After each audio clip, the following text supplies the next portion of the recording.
शिक्षक सन्मान सोहळा आयोजित केला जातो। या वर्षी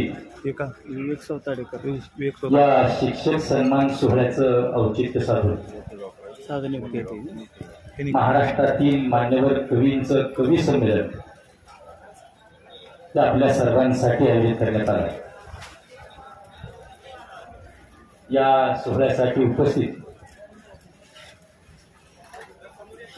लातूर जिल्ह्यातील सर्व शिक्षक वृंदांचं मी मनपूर्वक हार्दिक स्वागत करतो। शनिवार आहे, सुट्टी आहे का? उद्या सुट्टी आहे, परवा सुट्टी आहे। नाही, याचा आनंद कसा आहे माहिती आहे का? भेटत नाही हे लोक, तुकाराम पाटील मित्र सहसा भेटत नाही हे कवी लोक सदस्य आणि या सन्मान सदस्य या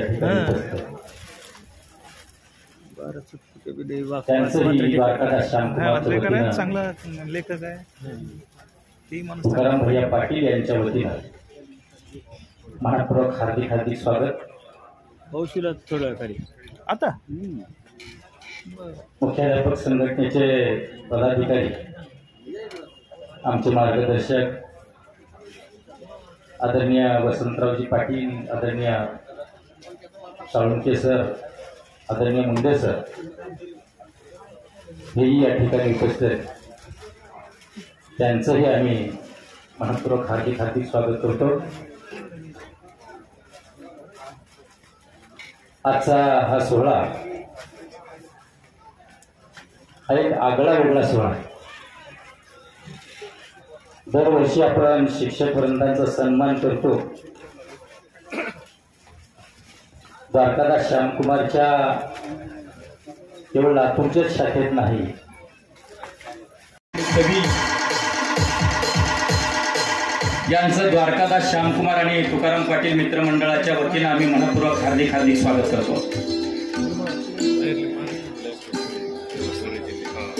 देशात राहतो, पडलोय मी कितीदा डोक्यावरी, इथे मेंदू कुणाचा गुडघ्यात राहतो, मेंदू कुणाचा गुडघ्यात राहतो। आणि मंचामध्ये उपस्थित असलेल्या सर्व राजकीय मान्यवरांची माफी मागून हा शेर सादर करतो। बाप्पा, साऱ्या विचारधारा केल्यात पाठ मी, साऱ्या विचारधारा केल्यात पाठ मी, सोयीनुसार सगळ्या पक्षात राहतो, आता कुठे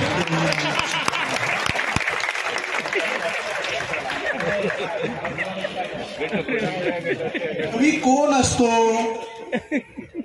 कवीची व्याख्या काय, कविता नक्की कशाला म्हणायचं, हे पुढचे 2-2.5-3 तास तुम्हा सगळ्यांना माहीत होणार आहे। पण कवितेची व्याख्या आत्ताच आदरणीय सूत्रसंचालकांनी केल्याप्रमाणे बाप कवी इंद्रजित भालेराव यांनी खूप ताकदीची करून ठेवलेली आहे की माईचा सोडून ज्यानं भलतीचाच धरला पदर, कविता अशा लोकांची कधीच करत नाही कदर। माईचा सोडून ज्यानं भलतीचाच धरला पदर, कविता अशा लोकांची कधीच करत नाही कदर। ज्याला सख्या बहिणीचा मुराळी नाही होता आलं, कवितेला त्याच्यासाठी गोड गुऱ्हाळी नाही होता आलं। ज्याला सख्या बहिणीचा मुराळी नाही होता आलं, कवितेला त्याच्यासाठी गोड गुऱ्हाळी नाही होता आलं। पोटची पोर नांदायला जाताना ज्याचा आसूही ढळत नाही, पोटची पोर नांदायला जाताना ज्याचा आसूही ढळत नाही, कविता अशा लोकांच्या तर मरणदारीही ओळखत नाही, कविता अशा लोकांच्या तर मरणदारीही ओळखत नाही। आणि अशाच लोकांपासून कवितेला कायम भीती होती। कोण असे लोक, ज्यांना माईचा पदर सोडून भलतीचाच पदर, ज्यांना सख्या बहिणीचा मुराळी नाही होता आलं, ज्यांना पोटची पोर नांदायला जाताना साधा टिप्पूस सुद्धा डोळ्यात आला नाही, अशाच लोकांपासून कवितेला कायम भीती होती। म्हणूनच कविता 700 वर्षांपासून फक्त जात्याभोवती जिती होती। कवितेला जात्याभोवती जिवंत ठेवणाऱ्या आमच्या माता भगिनींना एकदा जोरदार सलीट करूया, जोरदार टाळ्यांच्या गजरामध्ये। अरे घरोट्या घरोट्या तुझ्यातून पडे पिठी, अरे घरोट्या घरोट्या तुझ्यातून पडे पिठी, तसं तसं माझं गाणं पोटातून येतं ओठी, असं बहिणाबाई चौधरींनी सांगितलं, पण त्याही पूर्वीपासून मराठवाड्यात पहिली कविता जन्मली मुकुंदराजांच्या लेखणीतून. पुन्हा मराठवाड्यात आणखी एक महत्वाची कवयित्री होऊन गेली, जिला मराठी भाषेची आद्य कवयित्री म्हणून आपण सगळेजण संबोधतो, महदंबेचे ढवळे, ती सुद्धा मराठवाड्यातली. आता आपण प्रादेशिक वाद नाही घालायचे इथे, पण या मराठवाड्यानं मराठी कवितेला मागच्या 8 दशकांपासून जे वैभव मिळवून दिलेलं आहे ना, तीच ही रसिकांची श्रीमंती आहे. त्या वैभवाचं हे प्रातिनिधिक उदाहरण आहे असं आपण म्हणूयात. आणि या काव्य मैफिलीची सुरुवात करण्यासाठी आपण जोरदार टाळ्यांच्या गजरात शिल्पा देशपांडे यांना पाचारण करणार आहोत. नवी मुंबईवरून आलेल्या आहेत. नमस्कार. इतके कौतुकाचे शब्द आहेत. आजचा दिवस मला आणखी विशेष यासाठी वाटतो की शिक्षकांचा सन्मान आहे आणि इतक्या मोठ्या संख्येने आज इतके गुरुजन इथे उपस्थित आहेत. सगळ्यात पहिल्यांदा तुम्हा सर्वांना वंदन. आणि कवी हा बोलका रसिक असतो, त्यामुळे त्यांनी माझं जरी कौतुक केलं असेल तरी माझी थोडीशी छोटीशी खरी ओळख मी माझ्या शब्दात देईन. ती अशी आहे की नाते तिचे नि माझे भलतेच द्वाड आहे. नाते तिचे नि माझे भलतेच द्वाड आहे. सासू लबाड आहे, मीही खट्याळ आहे. तर अशा आजच्या काळातल्या आम्ही खट्याळ आणि लबाड बायका अनेक इथे उपस्थितही आहेत. पहिली कविता आज मी सादर करते शिक्षक जनांचा मान राखून. आणि आज लातूरच्याच एका अतिशय सुंदर शाळेला आम्ही भेट दिली. मुंबईमध्ये मराठी शाळांची स्थिती तितकीशी चांगली नाही. आणि आजची कविता, माझ्या कवितेचं शीर्षक आहे मराठी शाळेची गोष्ट. इंग्रजीत फाडफाड बोलणाऱ्या नातवंडांना भारी आवडते आजीने सांगितलेली गोष्ट. इंग्रजीत फाडफाड बोलणाऱ्या नातवंडांना भारी आवडते आजीने सांगितलेली गोष्ट. तर म्हणे खूप खूप वर्षांपूर्वी या इथेच होतं एक आटपाट नगर आणि या आटपाट नगरात चक्क होत्या मराठी शाळा. जिथल्या शिक्षकांना मुलांचा होता कोण लळा. तिथे होते गुरुजी नावाचे सर, साधे कपडे घालणारे, मोबाईल जवळ नसलेले आणि मुलांना आपल्या घरी बोलवून मोफत शिकवणी देणारे. त्या शाळेची होती लहानशी वास्तू, सतत तथास्तु म्हणणारी. मधली सुट्टी नावाचा लंच ब्रेक होता, घंटा नावाची बेल होती, जिथे यायची मुलं दप्तर घेऊन आणि चक्क मराठीत बोलणारे. अधूनमधून पालक सभा कधीतरी असायची. गुरुजींनी झोडलं तर घरी जाऊन आई पुन्हा मारायची. पण कधीच कुणी शिक्षकांना जाब विचारायचं नाही. आमची मुलं तुमच्या हाती फक्त कृतज्ञता असायची. आजी, आता कुठे गेली ग ती मराठी शाळा? आजी, आता कुठे गेली ग ती मराठी शाळा? नातवंडांनी विचारला एक प्रश्न कोवळा. तसं खळकण काच फुटल्यासारखं आजीच्या डोळ्यात आलं पाणी. आणि नातवंडातली एक लेक निघाली मात्र भलती शहाणी. ती म्हणाली की ग्रानी, तुम्ही एवढ्या का रडता? ती म्हणाली की ग्रानी, तुम्ही इतक्या का रडता? या तुमच्या शाळांचीही आपल्याला समाधी येईल ना बांधता. या तुमच्या शाळांचीही आपल्याला समाधी येईल ना बांधता. आणि त्यावर आजीने पदराने डोळे पुसले आणि कापरे आवाजात म्हणाली, एक वेळ आभाळ फाटलं तर तेही हिगळ लावून शिवता येतं. एक वेळ आभाळ फाटलं. आणि शाळेत घालायला गेल्यानंतर मग विचारलं हिचं दप्तर, तर ते म्हणे आम्ही देणार. म्हटलं मग गणवेश, ते म्हणे आम्ही देणार. म्हटलं मग शूज, ते म्हणे ते पण आम्ही देणार. म्हटलं मग ते सॉक्स, म्हटले ते पण आम्ही देणार. म्हटलं वह्या पुस्तकं, म्हटले ते पण आम्ही देणार. म्हटलं लेकरू मी घेऊन यायचं की ते पण?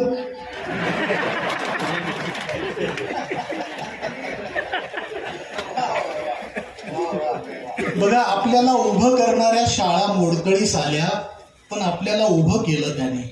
आणि आता आपल्या पालकांचे कंबरडे मोडून चकचकीत झालेल्या इंग्रजी माध्यमांच्या शाळाही आपल्या डोळ्यासमोर आहे. आपणच चिंतन करण्याची गरज आहे. झाडं असतात विद्यार्थी, झाडं असतात विद्यार्थी, ऋतू त्यांचे गुरु असतात. झाडं असतात विद्यार्थी, ऋतू त्यांचे गुरु असतात. झाडांचीही होते परीक्षा, झाडं सुद्धा पेपर देतात. झाडांचीही होते परीक्षा, झाडं सुद्धा पेपर देतात. ऊन, वारा, वादळ, पाऊस अवघड अवघड विषय असतात. ऊन, वारा, वादळ, पाऊस अवघड अवघड विषय असतात. झाडांनाही ताण येतो, झाडं सुद्धा कंटाळतात.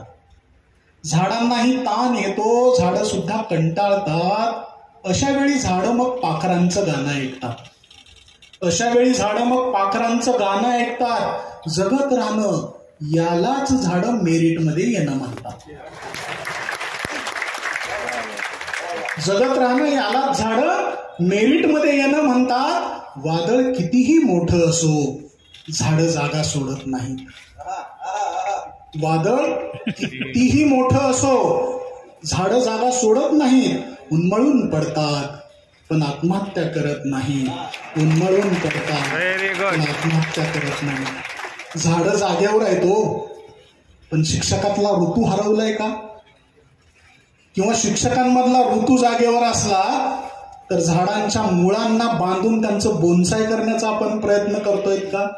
शब्दांचे साधक आहोत, मोडक्या तोडक्या भाषेत आपल्या सगळ्यांच्या समोर सांगण्याचा प्रयत्न करतो. धुमिल नावाचा एक खूप मोठा हिंदीतला शायर होऊन गेला.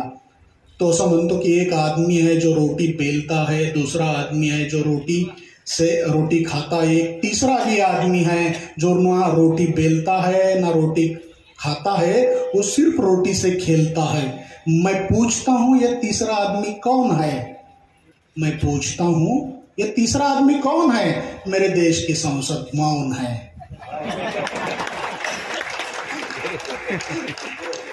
जे धुमिलनं विचारलं अगदी तसंच नव्हे तर त्याच्याही पेक्षा जास्त ताकदीनं आजच्या पिढीचे तरुण प्रश्न उभे करतात. अंकुश आरेकर मंचावरती उपस्थित आहेत. अनेकांनी समाज माध्यमातून त्यांना अनेकदा ऐकलं असेल. सोलापूर जिल्ह्यातल्या मोहाळचा कावी आहे. सोलापूर जिल्ह्यातल्या भाषेचा ठसका आणि बाज आपल्या सगळ्यांना माहिती आहे. सध्या पुण्यात असतो आणि समाज माध्यमावरचा सेलिब्रिटी पोएट आहे. अंकुशला विनंती आहे, आजच्या तरुणांचं प्रातिनिधिक मनोगतच त्याच्या तोंडून आपण कवितेच्या माध्यमातून ऐकूया. जोरदार टाळ्यांमध्ये आपण त्याचं स्वागत करू.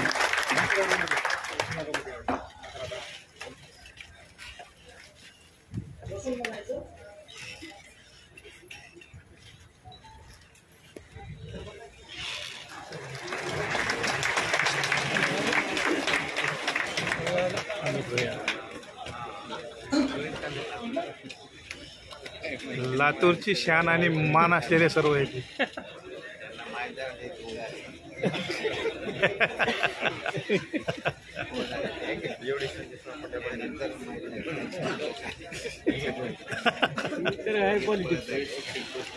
दोघं आले म्हणले की तिसरे आले. फोन राहतात ना कधी.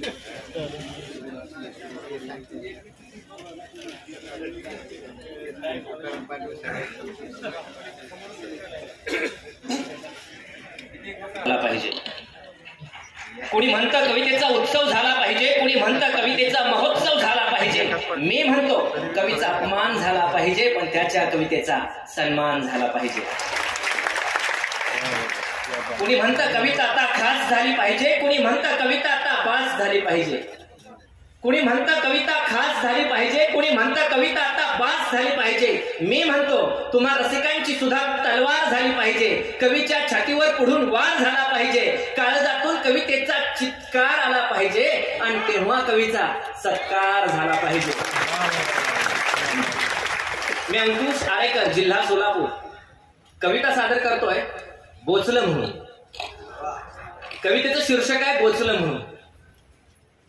लाख टन तुरीच्या खरेदीला मान्यता दिली म्हणून, लाख टन तुरीच्या खरेदीला मान्यता दिली म्हणून आम्हाला साला म्हणायला यांची जीभ रेटतेच कशी.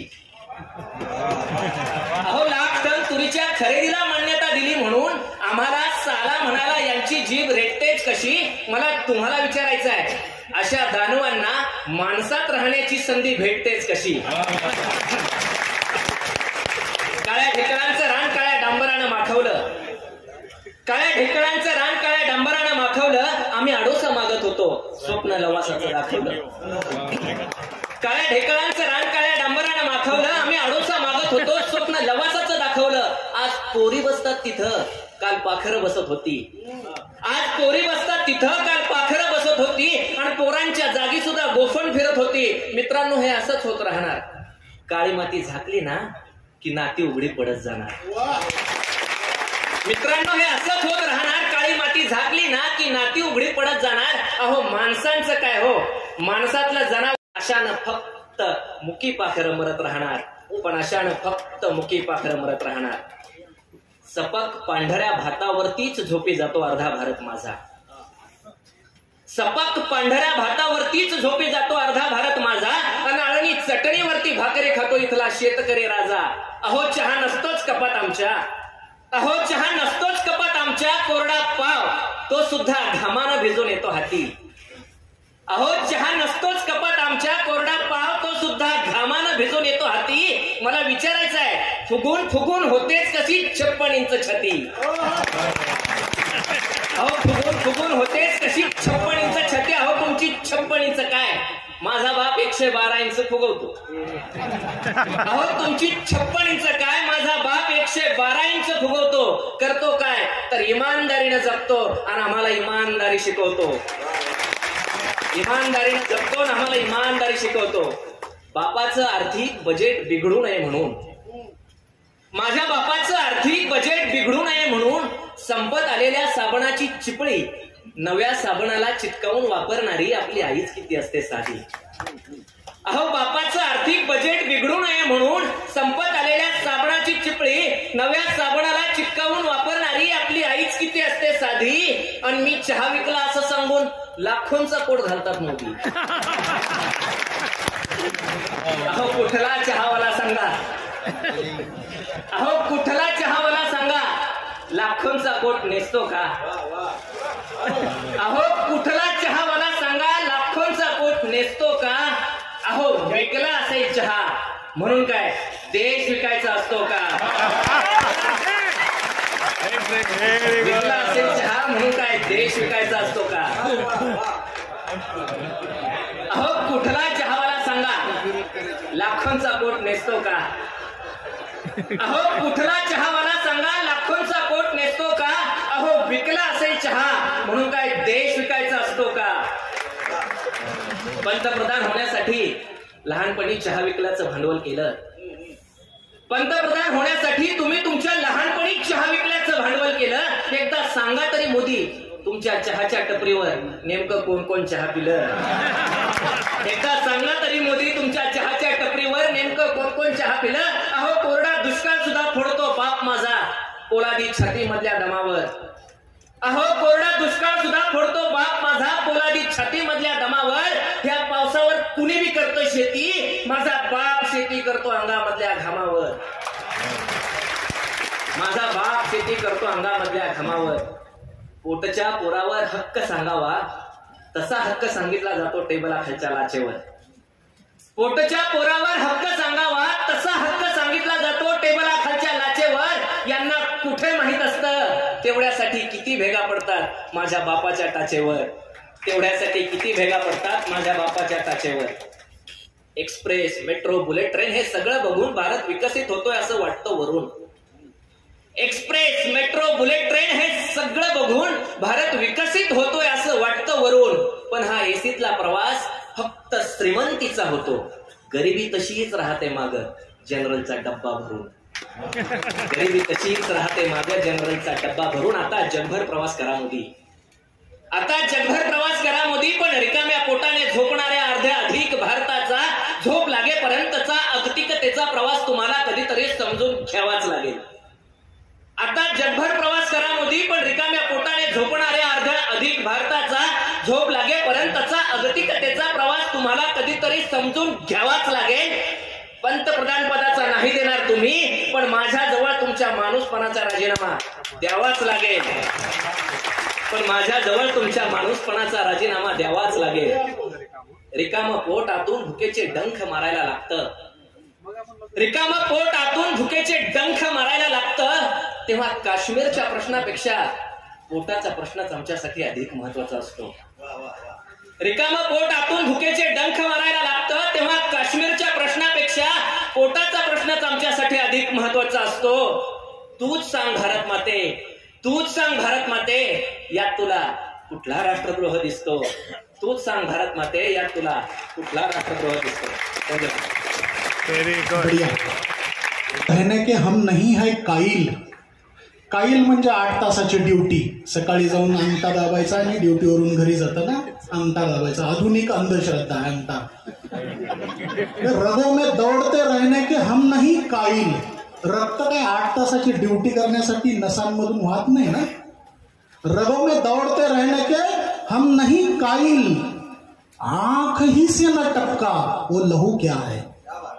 जर डोळ्यातूनच बाहेर येत नसेल तर त्या रक्ताला अर्थच काय. हर बात पे कहते हो तुम कि तू क्या है, तुम्ही कहो कि अंदाज गुफ्तगू क्या है, असं गालिबनं सांगितलं.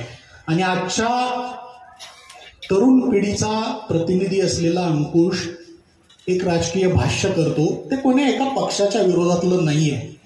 कवी कुण्या पक्षाचा नसतो, कुण्याच पक्षाच्या बाजूचा नसतो. आणि कवी काय सांगतो याच्यापेक्षा तो काय सुचवतो हे जास्त महत्वाचं असतं. इथं दुरुस्तीला वाव आहे इतकं स्पष्ट सांगितल्यानंतर सुद्धा जर दुरुस्ती होत नसेल तर आता 8 सप्टेंबर रोजी मराठवाड्यातला अवघ 42 वर्ष वय असलेला सतीश दराडे नावाचा युवा गझलकार वारला. त्याला मराठीतला दुष्यंत कुमार म्हटलं तरी वावगं ठरू नये इतक्या ताकदीचा गझलकार होता तो.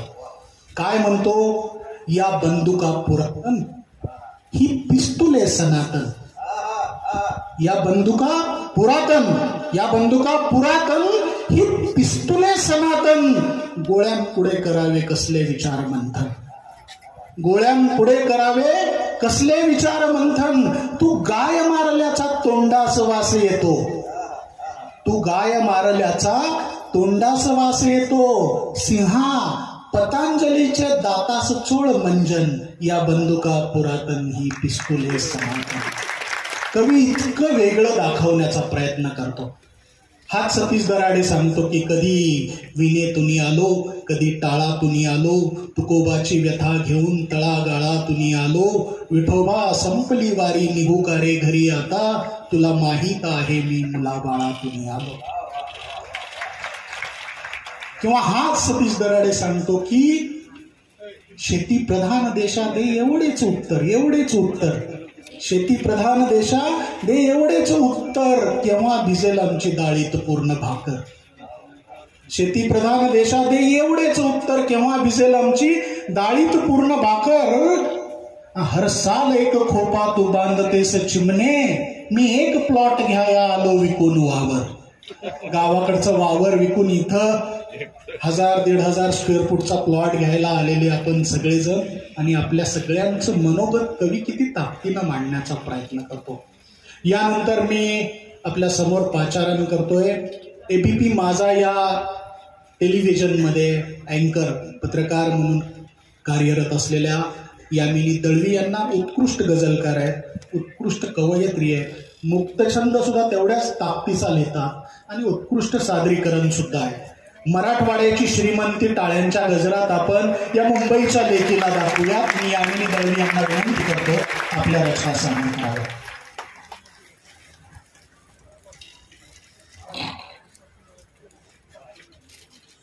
नमस्कार.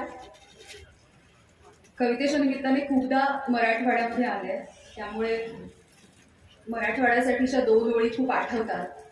तडतडणारे ऊन साहतो मराठवाडा, तरी फुलांचे गाणे गातो मराठवाडा.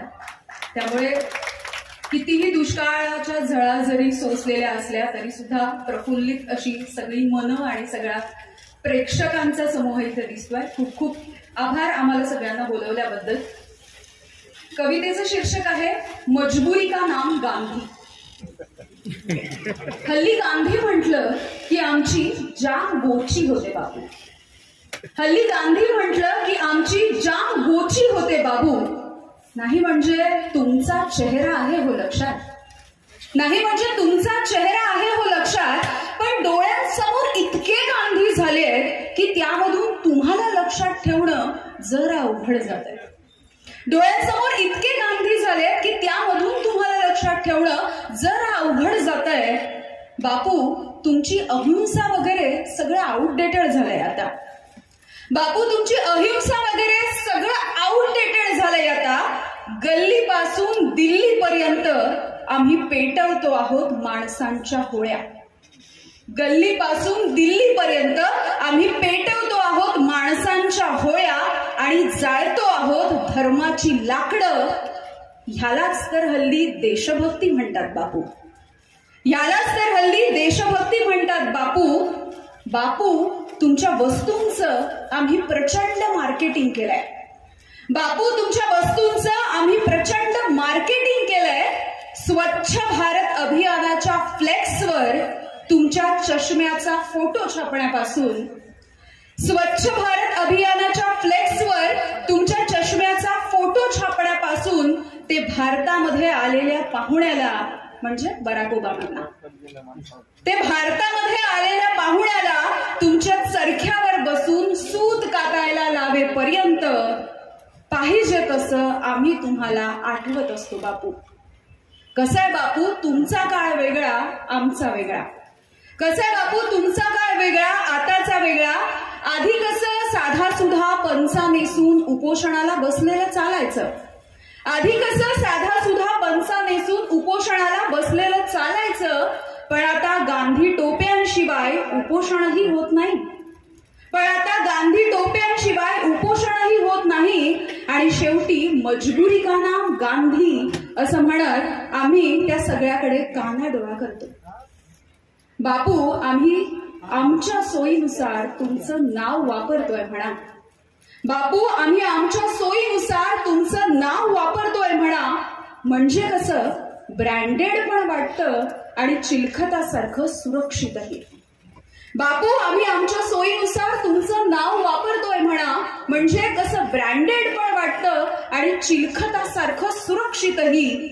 बस आता एक करा बापू, बस आता एक करा बापू की वर्षानुवर्ष धूळ खात पडलेल्या त्या सरकारी कचेरीमधल्या फोटो फ्रेमची काच जरा पुसून घ्या.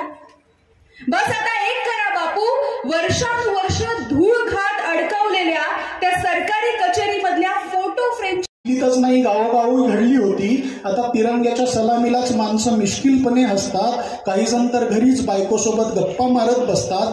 तिरंगा कसा शांत असेल हे सगळं घडताना. एका कवीनं पाहिलं त्याला धाय मोकलून रडताना. तिरंगा कसा शांत असेल हे सगळं घडताना. एका कवीनं पाहिलं त्याला धाय मोकलून रडताना. दुःख विसरण्यासाठी तो आता वेड्यासारखा हसतो. अधूनमधून थोडा वेळ बिअर बार मध्ये जाऊन बसतो. हे सगळं ऐकून गांधीजी तुमचं डोकं उठेल. सत्य अहिंसा सगळं विसरून तुमचं मस्तक पेटेल. यासाठी तुम्हाला नवा जन्म घ्यावा वाटेल आणि पूर्वजन्माईच्या पुण्याईनं नवा जन्म भेटेल. पण जन्मायचंच गांधी, पण जन्मायचंच बापू तर नका जन्मू मुलगी होऊन. पण जन्मायचंच बापू तर नका जन्मू मुलगी होऊन. नाहीतर याही जन्मी पुन्हा होईल तुमचा खून. आता नथुराम एकटा नाही, त्याच्या अनेक टोळे असतील. आता नथुराम एकटा नाही, त्याच्या अनेक टोळे असतील. याही जन्मी तुमच्या नशिबी बापू काही गोळे असतील. फरक फक्त एवढाच, त्या गोळ्या होत्या बंदुकीत घालून झाडायच्या. या गोळ्या असतील नको असलेलं पाडायच्या. शेवटी तुमची मर्जी, शेवटी तुमची मर्जी. सांगणं माझं काम, नाहीतर दुनिया म्हणतेच ना महात्मा गांधी मजबुरी करा. नाहीतर दुनिया म्हणतेच ना महात्मा गांधी मजबुरी का नाम. गांधी मजबुरी का नाही, गांधी मजबूती का नाम आहे. हे सगळ्यांच्या लक्षात यायला हवं. आणि गांधी मजबुरी का नाम ज्या वेळेपर्यंत राहील ना त्यावेळेपर्यंत कवी गप्प बसणार नाही, कवी बोलत राहील. मग कवीला फासावर चढवलं तरी कवी बोलणं थांबवणार नाही. कवीची भूमिकाच ती आहे, कवीला तेच बोलायचंय. नाहीतर मग आपल्या अवतीभोवती वाजत असलेले भोंगे, भोंग्यांचा कर्णकर्कश आवाज आपल्या सगळ्यांना माहिती आहे. भोंग्यांचे अर्थ सुद्धा अलीकडच्या काळात खूप बदलले आहेत. मी आपल्या सगळ्यांच्या समोर अकोल्याहून आलेले आणि महाराष्ट्राचा एक सेलिब्रिटी अनंत राऊत ज्याची सर्वांना ओळख आहे असे अनंत राऊत यांना बोलावतो. जोरदार टाळ्यांमध्ये आपण स्वागत करू.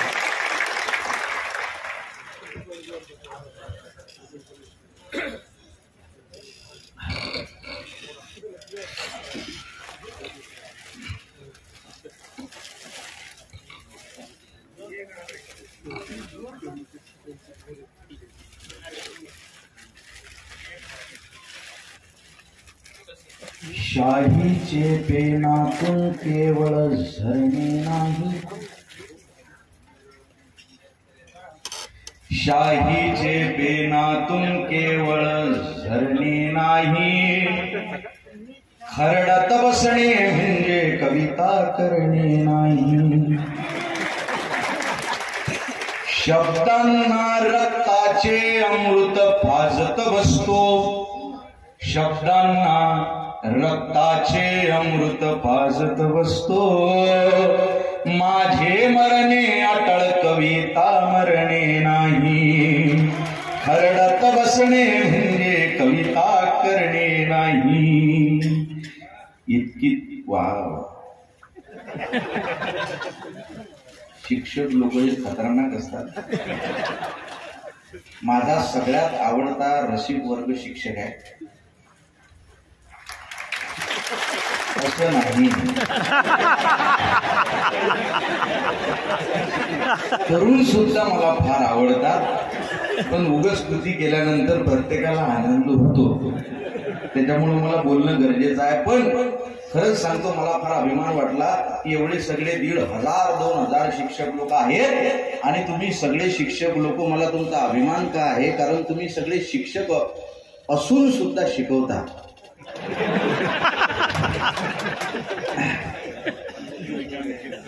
हसवत हसवत क्षणात थोडे रडवत होते शिक्षक, शब्दांनी नाही कळले तर बडवत होते शिक्षक. हसवत हसवत क्षणात थोडे रडवत होते शिक्षक, शब्दांनी नाही कळले तर बडवत होते शिक्षक. राग यायचा तेव्हा जेव्हा लहान होता मेंदू, आता कळले हिऱ्यास नकळत घडवत होते शिक्षक. आता कळले हिऱ्यास घडवत होते शिक्षक. शिक्षक काय असतो? एक छोटस गाव, त्या छोट्याशा गावामध्ये थंडी वाजते पोरांना म्हणून उन्हात बसवलं एक छोटस खेड, आणि एका शिक्षकानं पोरांना म्हटलं, तुम्हाला कुणाला काही पाठ केलेलं म्हणायचं आहे का? कुणीच पुढे आलं नाही. बाकी त्याच्या मित्रांनी चिमटे घेऊन एका पोराला पुढे केलं, ह्यो काहीतरी म्हणतोय म्हणे. शिक्षकाने त्याला म्हटलं, काय म्हणणार आहेस तू? त्यानं पाठ केलेलं एक छोटस गाणं म्हटलं, सांगतोय बाळ्या मी शिकतोय शाळा, बाळ्या हा भलताच करतोय चाळा, शाळा सोडून सिनेमा पाहून लागतोय डोलायला, आई बापाला मुलगा हा लागला खोटं खोटं बोलायला. सगळे पोरं टाळ्या वाजवतात. शिक्षक म्हणतो, तुला प्रत्येक ठिकाणी आता पुढे बोलू येऊन बोलायला लागेल म्हणे प्रत्येक मूल्य शिक्षणला. हे पोरग अभ्यास करतंय, गाणे पाठ करतंय, कविता पाठ करतंय, 7वीत असताना 10वीच्या कविता पाठ करतंय, चाली लावतंय.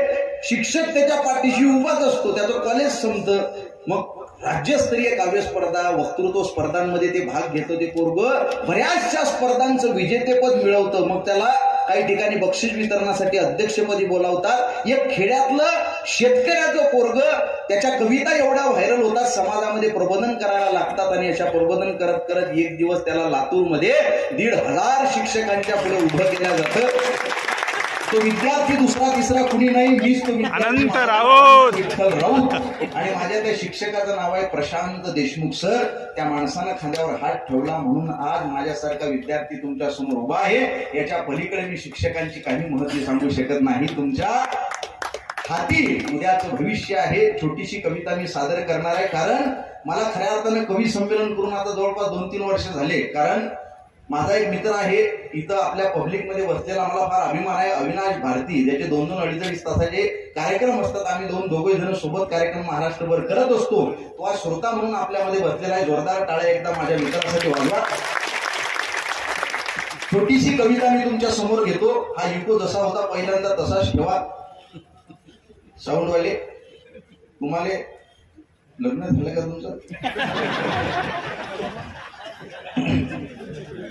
पण जो विषय निघाला, मला असं वाटतं नवीन कविता घेऊ का जुनी कविता घेऊ, हे माझ्या डोक्यामध्ये थोडंसं कन्फ्युजन आहे. भोंग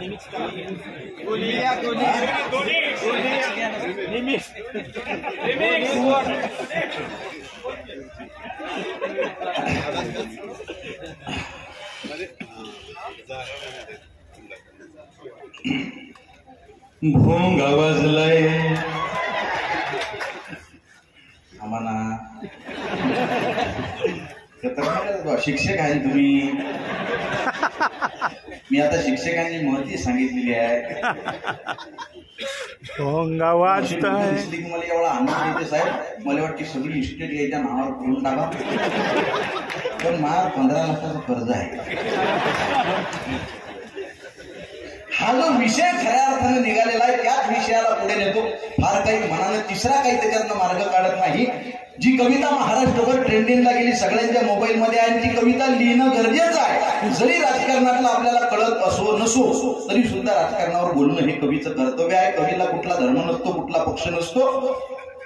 आणि माझा विषय असा आहे की मला राजकारणातलं फार काही कळत नाही. तुम्ही सगळे लातूरचे लोक आहात. राजकारणाची फार मोठी परंपरा तुमच्या या लातूरला आहे, मराठवाड्याला आहे.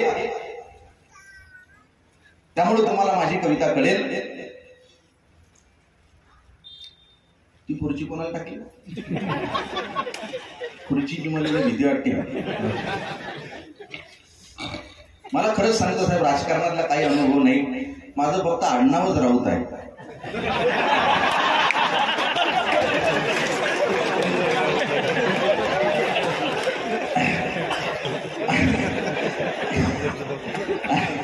आणि मुळात काय आहे की मला राजकारणातलं कळत नाही. माझा कुठला धर्म नाही, माझा कुठला पक्ष नाही. तुम्हाला वाटू शकतं की बा या माणसाचा एखादा पक्ष आहे, बीजेपी, काँग्रेस, वंचित, शिवसेना अलीकडची, पलीकडची, राष्ट्रवादी अलीकडची.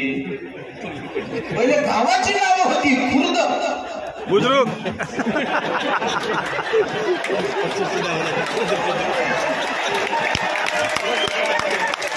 ही मी कुणासाठीच बोलत नाही आहे. माझं ऐका जरा. मला राजकारणातलं कळत नाही. कारण खऱ्या अर्थानं या जगातला सगळ्यात इमानदार माणूस म्हणजे राजकारणी असतो असं नाही. एका नेत्याने त्याचं पोरगं म्हणते बाबा मला राजकारणात यायचं आहे म्हणे. तुला फसवता येते का लोकांना?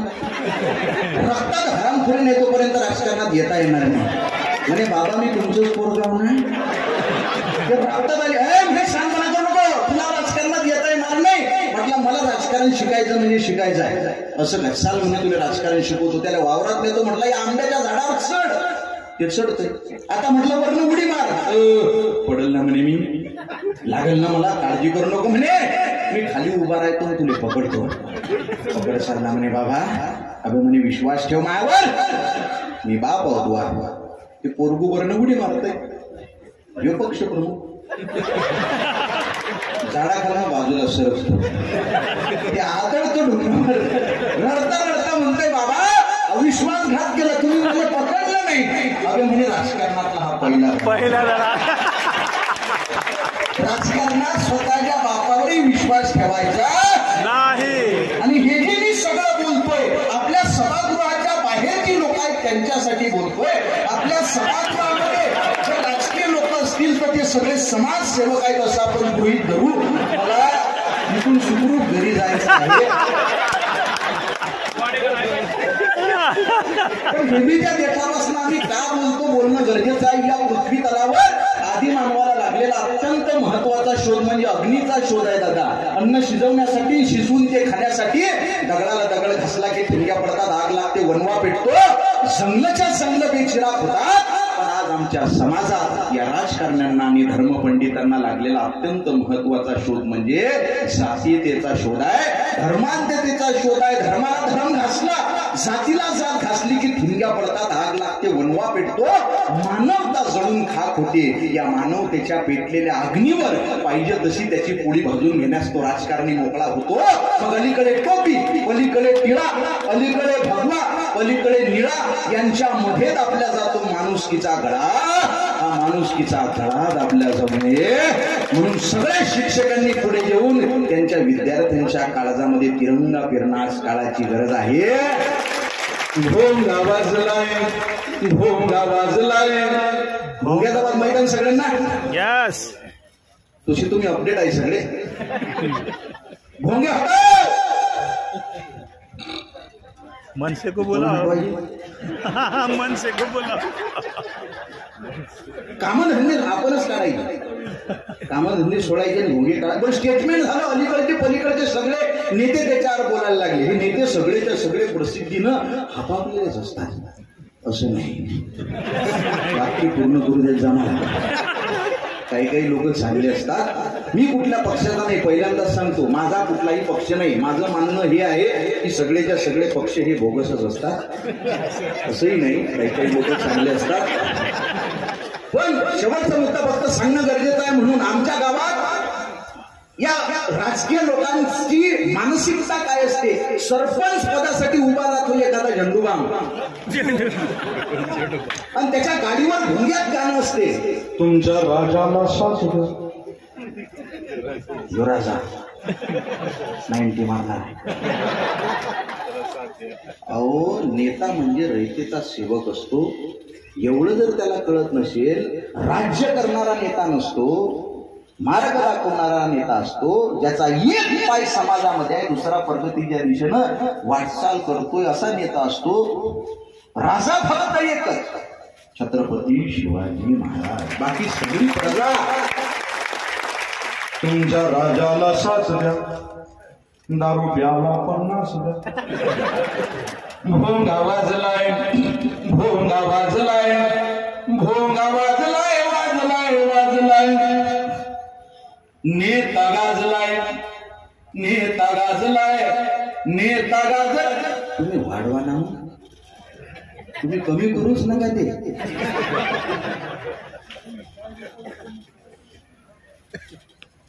इको वाढवा. दबाव आहे कुणाचा तरी. त्यांचं लग्न झालंय हे त्यांच्या चेहऱ्यावरच कळतं.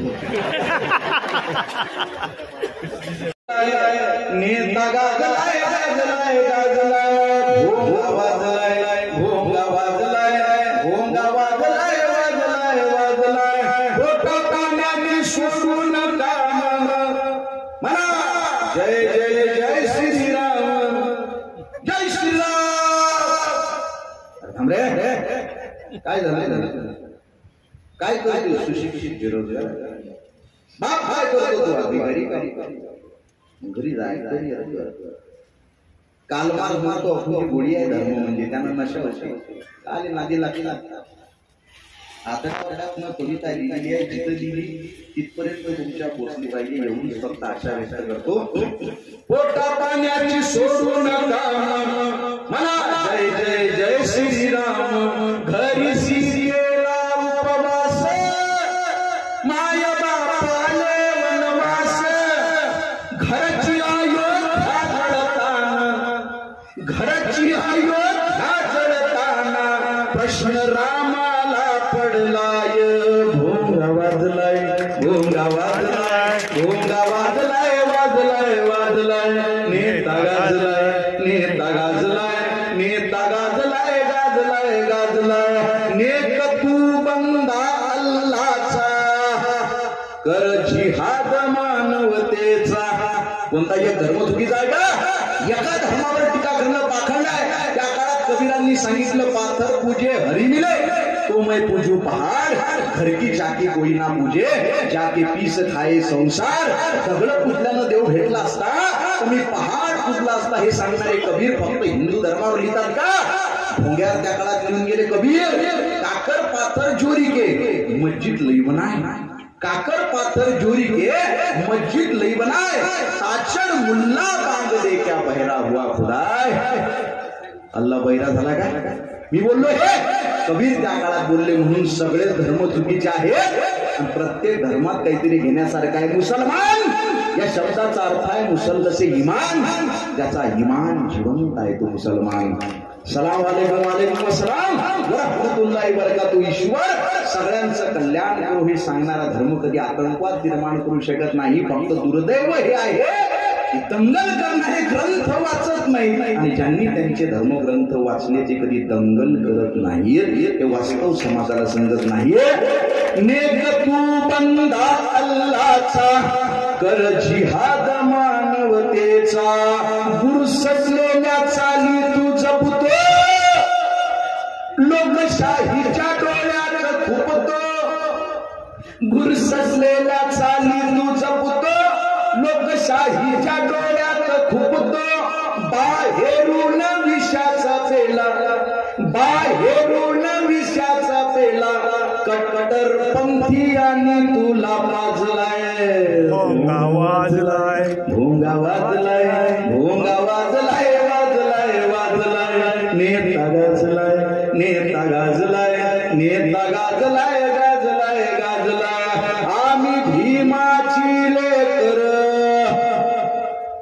तरी अशिक्षित आमची घर बाबासाहेब आंबेडकरांचा विजय असो. पुस्तकं किती आहेत घरात संविधान वाचलं का प्रश्न विचारला अख्खं जग झोपलं बाबासाहेब तुम्ही कधी झोपाल बाबासाहेब आंबेडकरांचं उत्तर होतं अरे पिढ्यानं पिढ्या आमचा समाज झोपलेला होता त्याला जाग करायचं असेल तर कुणीतरी जागलं पाहिजे रे ते बाबासाहेब आम्हाला कळले असतील आम्ही भीमाची लेकर तरी अशिक्षित आमची घर आम्ही आरक्षण उराशी जपले गेलो विसरून आंबेडकर आम्ही आरक्षण उराशी जपले गेलो विसरून बॅरिस्टर भीम डोक्यात घ्यायचा होता भीम डोक्यात घ्यायचा होता भीम डोक्यावर घेऊन नाचलाय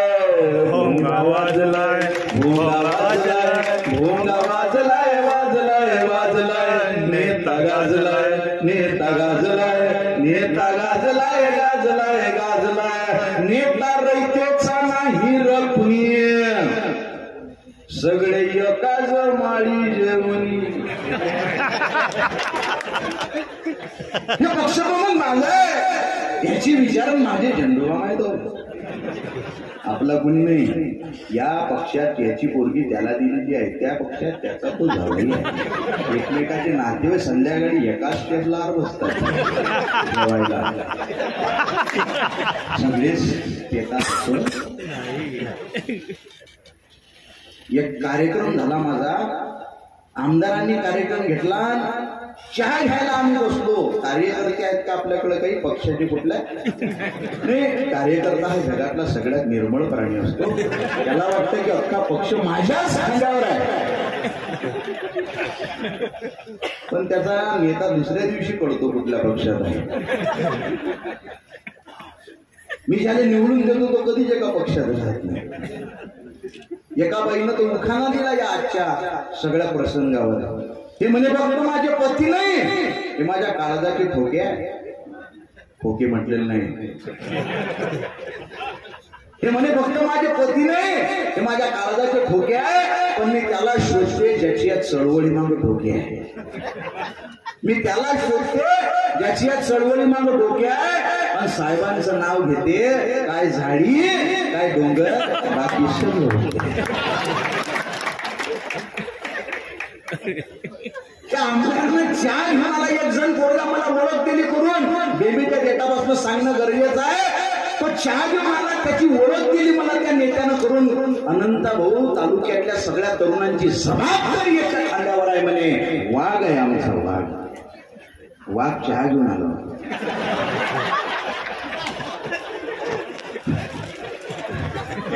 कार्यकर्त्याला घडली वाघाने वाघ निघून गेला मग मला म्हटलं पैशाची जुळवाजुळव गरजेची असते म्हणे असे पाळून ठेवायला लागतात खोटं बोलतो का आपण कबीर तुकोबा शिवाजी महाराज बाबासाहेबांचा वैचारिक वंशज आहे खोटं बोलणार फक्त त्याचं नाव सांगत नाही आता विधानसभा आहे पुढे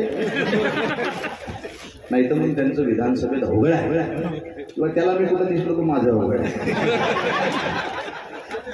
नेता रयतेचा नाही रत्नीय सगळे एकाच माळी जेवणी कधी पक्षांना तत्व बदलते याची देवाला नाही रहमी कुंकू एकाच्या नावाचं माती कुंकू एकाच्या नावाचं माती गर्भ दुसऱ्याच्या नावाचा धरलाय भोंगा वाजलाय भोंगा वाजलाय भोंगा वाजलाय वाजलाय नेता गाजलाय, नेता गाजलाय, नेता गाजलाय, गाजलाय, गाजलाय. राम भीमाना अल्लाह हसतो. शेवट गावी एकाच ताटात बसतो. ही कविता व्हायरल झाली त्यावेळेस फक्त 2च कळवे पत्रकारांनी याचे व्हायरल केले होते. तुमच्याकडे आले असतील कदाचित ते 2 कळवे बी. पत्रकार लय खतरनाक असतात. आमच्या स्टेजवर बी आहे. इथं आहेत का तुमच्याकडे काही पत्रकार? आणि पत्रकार म्हणजे माझा सगळ्यात जिवलग मित्र असतो. मला या जगातला सगळ्यात इमानदार माणूस म्हणजे पत्रकार असतो.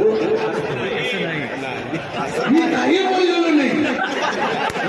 बोललेलो नाही, पण पत्रकार एवढे इमानदार आहेत की त्यांच्या अथक प्रयत्नांमुळे मीडिया फ्रीडम इंडेक्स मध्ये भारत 180व्या स्थानावर फेकला गेला.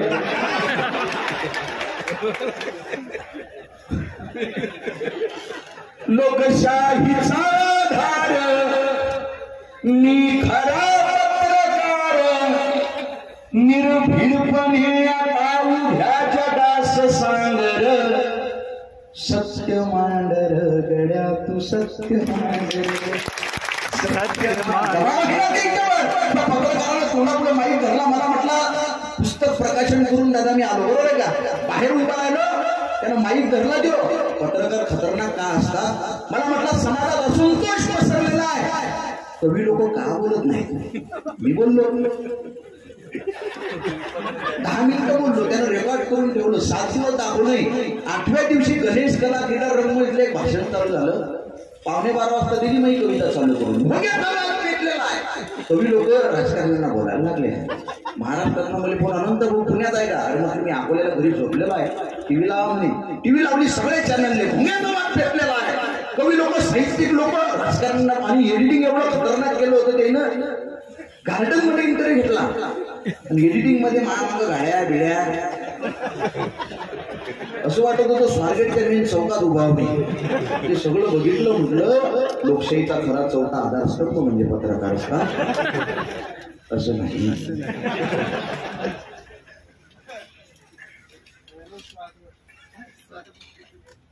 राम भीमाना अल्लाह हसतो. शेवट गावी एकाच ताटात बसतो. गावात खेळात धर्म जात एवढा इंटेन्सिटी नाही का? तुमच्या गावात जबाबदारी आपल्याला बरं. कार्यक्रम संपतील, कार्यक्रम होत राहतील, पण काळजात पेरण्यासाठी तुमच्या पायाला हात लावून एक वाक्य सांगतो. मी खरं सांगतो, हे सगळं कचरा सगळा बाजूला करण्याची जबाबदारी शिक्षकांवर आहे बरं का. साने गुरुजींनी सांगितलेला खरा तो एकच धर्म पेरणं गरजेचं आहे. त्या कोल्हापूरजवळ कुरुंदवाड नावाचे एक गाव आहे. त्याच्यात 5 अशा मशिदी आहेत ज्याच्यात गणपती बसवले जातो. 5 मशिदी अशा त्याच्यात गणपती बसवला जातो. 80% हिंदू लोक मोहरम सण साजरा करतात आणि हिंदू मुस्लिम बौद्ध मिळून बाबासाहेब आंबेडकरांची जयंती साजरी करतात. हे उदाहरण आपण सगळ्यांनी घेतलं पाहिजे खऱ्या अर्थानं. कारण गावात मी त्या गावात राहतो कधी साहेब माझ्या घरासमोर मुदस्सीर नावाचा मुसलमान समाजाचा माझा जिवलग मित्र आहे. त्याच्या शेजारी सागर दामोदर, सुशील दामोदर बौद्ध समाजाचे मित्र आहेत. खंडू मातंग समाजाचा आहे. सिकंदर शाह, गुलाब शाह फकीर समाजाचे मित्र आहेत. कल्पनेतलं याच्यातलं कोणतंही नाही आहे. माझ्या गावात आले तर तुम्हाला लक्षात येईल. कल्पनेतला कोणी मी नाही. आम्ही सगळे एकामेकाचा हात धरून शाळेत गेलो. लहानपणापासून एकमेकाचे डबे खाल्ले, एकमेकाच्या ताटात जेवलो, पण आम्हाला कधी एकमेकांची भीती वाटली नाही. पण आज दिल्लीवरून कुणीतरी आम्हाला सांगतं धर्म खतरे में है. मग आम्हाला वाटतं गावात मुसलमानांची संख्या वाढली का? लोकशाही धोक्यात आलेली आहे. धोक्यात काहीच नाही. धोक्यात फक्त राजकीय लोकांची सत्ता असते. वो मंदिर का प्रसाद भी खाता है, मस्जिद की खीर भी खाता है, वो भूखा है साहब, उसे मजहब कहाँ समझ में आता है. उपाशी माणसाचा भाकरीपेक्षा मोठा धर्म नसतो. गांधीजींनी सांगितलं हे. त्या गांधीजींवर पण शंभर लोक बोलतात. बरोबर तुमची सगळी पाणी इतके नक्की कळले तुम्ही देशासाठी लढले. एका जाती धर्माचा का झेंडा धरला नाही. एका जाती धर्माचा का झेंडा धरला नाही. आज तुझ्या बाजूने बापू नेता उरला नाही. आज तुझ्या बाजूने बापू नेता उरला नाही वापरले सगळ्यांनी पण बस जगून बघितले नाही नोटेवरती आला गांधी आत उतरला नाही लाजवाब. लोक काय सांगू 2 पाय 2 हात. अशीच एकदा त्यांनी माझी विचारली होती जात. मी म्हणालो काय सांगू 2 पाय 2 हात. ते म्हणाले 2 पाय 2 हात तर माकडांनाही असतात. मी म्हणालो तसे आकार तर लाकडांनाही असतात. ते म्हणाले आलं नाही ध्यानात. मी म्हणालो सोप्प आहे 2 पाय 2 हात. ते म्हणाले अरे असं टाळून कसं चालेल. ते म्हणाले अरे असं टाळून कसं चालेल. मी म्हणालो जाती धर्म पाळून कसं चालेल. ते म्हणाले जात कळल्याशिवाय जागा मिळत नाही स्वर्गात. त्यामुळे बऱ्या बोलानं तू तुझी जात सांगून टाक नाहीतर आमच्या हातून तुमचा उगाउगी होईल घात. त्यामुळे खरं खरं सांग बिर्याणी खातोस की खातोस वरण भात. मी म्हणालो सोप्प आहे 2 पाय. मी म्हणालो तुम्ही जातीचं खाता मी मातीचं खातो. तुम्ही जातीचं ओरडता मी मातीचं गातो. खरं तर माती म्हणजे माईसारखी असते. जात मात्र कोठीवरल्या बाईसारखी असते. जात सुद्धा बदलत असते रोज नवी रात. अशीच एकदा त्यांनी माझी विचारली होती जात. मी म्हणालो 2 पाय तुमची आणि माझी सगळ्यांची एकच जात 2 पाय. हीच जात मोठी केली की प्रश्नच संपतात. किती साधी सोपी व्याख्या आहे.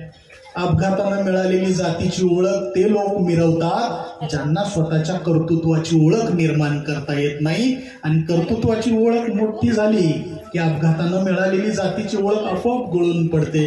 यासाठी श्यामकुमार द्वारकादास ग्रुपच्या वतीनं या सगळी मैफिलीचं आयोजन केलेलं आहे. एक सत्कार राहिलेला आहे तो सत्कार घ्यायचा आहे. मध्यंतर अधिकृत याच्यानंतर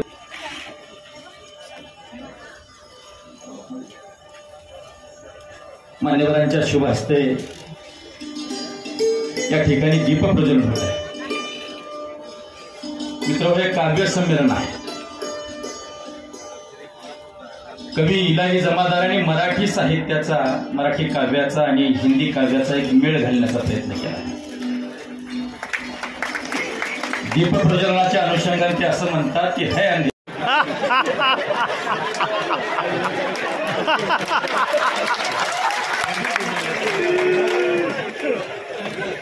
अवघड आहे बाबा.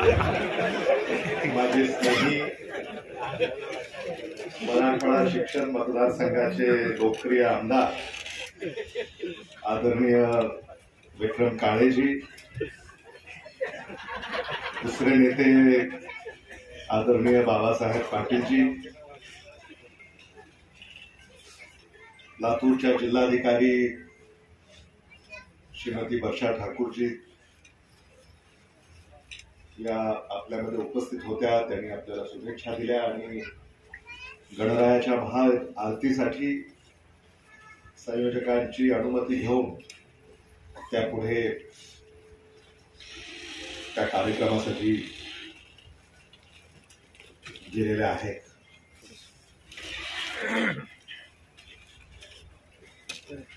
नामांकित कविवर्य या ठिकाणी आज आपल्या लातूर नगरीमध्ये आलेले आहेत. अनंत राऊत, अंकुश आरेकर, रवींद्र केसकर, यामिनी दळवी, शिल्पा देशपांडे या सगळ्यांचं आपल्या सगळ्यांच्या वतीनं लातूर नगरीमध्ये मी हार्दिक स्वागत करतो. आणि ज्यांनी आपल्याला या ठिकाणी एकत्रित केलं ते द्वारकादास श्यामकुमारचे सर्वे सर्वा आणि आपल्या सगळ्यांचे जिवलग मित्र, आमचे स्नेही आदरणीय तुकाराम पाटीलजी,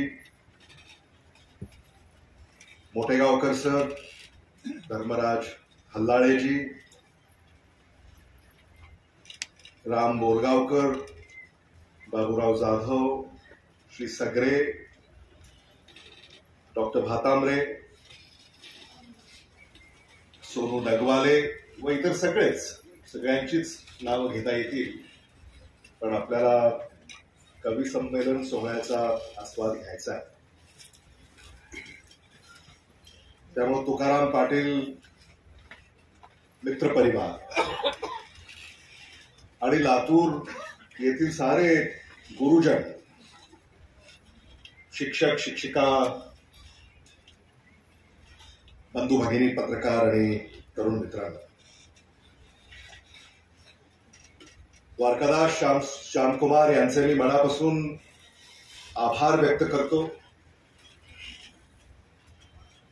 की त्यांनी त्यांच्या रूढी परंपरेनुसार आपल्या सामाजिक अंगाचं दर्शन पुन्हा एकदा अतिशय स्तुत्य उपक्रमानं या ठिकाणी आपल्यापुढे सादर केलेलं आहे.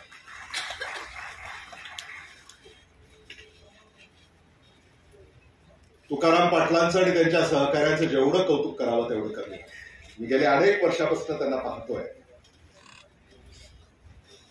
त्यांनी थोडक्यात त्यांच्या जीवन प्रवासाबद्दल या ठिकाणी आपल्या पुढे विचार व्यक्त केले.